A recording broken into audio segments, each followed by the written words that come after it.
The average adult spends nearly 90,000 hours of their life working. So why is it that we don't place enough importance on our career decisions, and when we find a career that isn't suited to us, we feel compelled to stick with it, even though we know there are better options elsewhere? In this video, we're going to go into the idea of career and explore some of the best and most effective strategies that you can use to help you find your ideal career choice. So just a quick FYI, some of the ideas that we're going to explore in this video make a minor reference to previous videos I've made on personality.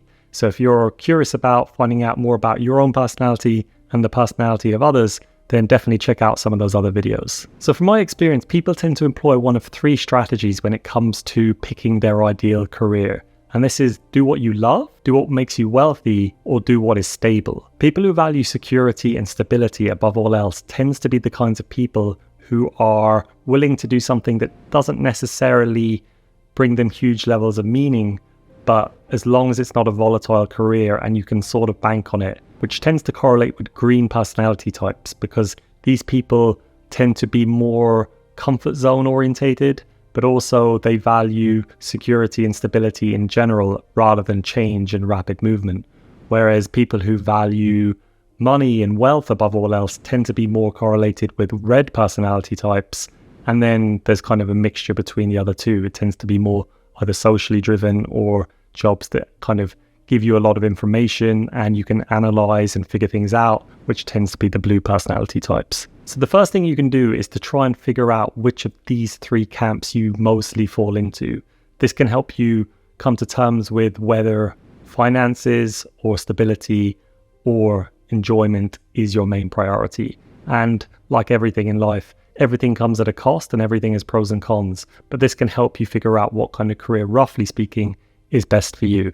And the kind of role that you take on will definitely have a big impact on your life as a whole. So if you're a live to work type person, then maybe roles such as being a doctor or an entrepreneur might be better suited to you. Whereas if you're a work to live type person, then your life will be primarily defined outside of work. So you'll know the kind of main difference, because people who have jobs where it's live to work, they tend to come with a specific title or category associated with that job. So for example, a doctor is not just a job, it's also kind of a title that you tend to take on.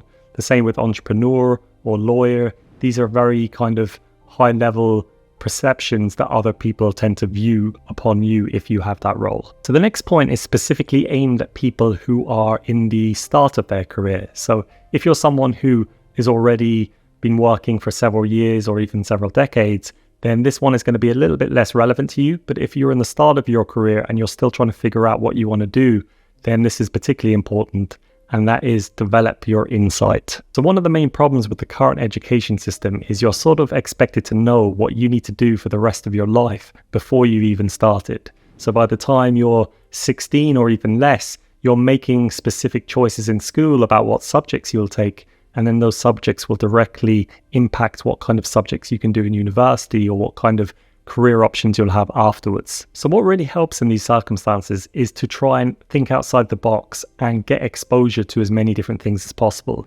So this could be either through getting a mentor or a life coach, or finding specific people who you admire and trying to talk to them and ask them their advice or opinions, but also get direct insight into how their careers might work. And that might give you an idea of what might be suited to you in your career. So the next kind of strategy that you can employ that can help you figure out what kinds of things are suited to you or not is playing to your strengths. So what I mean by this is, what kinds of specialized knowledge do you have that most people don't have that helps separate you from the rest? So for example, if one of your main strengths is social skills, then finding something where you can socially interact with people as much as possible and put yourself out there might be something that will really help you and allow you to shine, because the majority of people won't be able to compete with you in that particular area. So ultimately, if you're playing into one of your natural strengths and the particular role that you have makes use of that strength, then you will have a massive head start over most people, because they won't have what you have to start with. So it's important to note that these strengths can come in many forms. This could either be personality traits, such that you're socially orientated or that you're very analytical,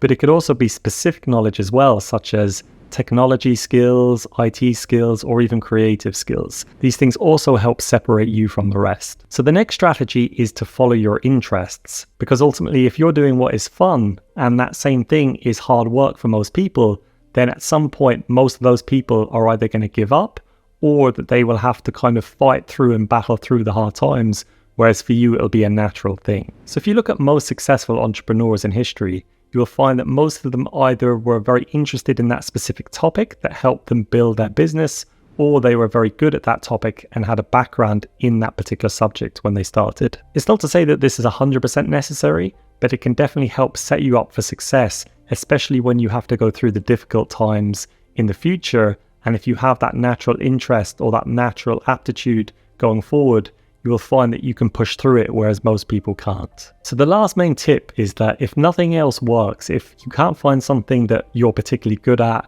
or something that you're naturally interested in, or there's not an opening in one of those fields, or that you've been studying lots of different types of careers and you haven't come to any conclusion, then as a last resort, the best type of thing you could do is follow something that is trending, or try to get into a career that has particularly high growth potential. At the moment, I would say most of these are within technology, such as AI or artificial intelligence, VR and AR. Ever since Apple recently announced their new headset that will be coming out next year, there's a lot of speculation about whether this will become the new equivalent of a mobile phone. So there's definitely a lot of opportunity, and there's going to be an ecosystem building up from several companies, but Apple is likely to be one of the main players. I think if there's two specific skills that will serve you well, almost regardless of what type of industry you want to work in, it's social and communication skills and learning to code.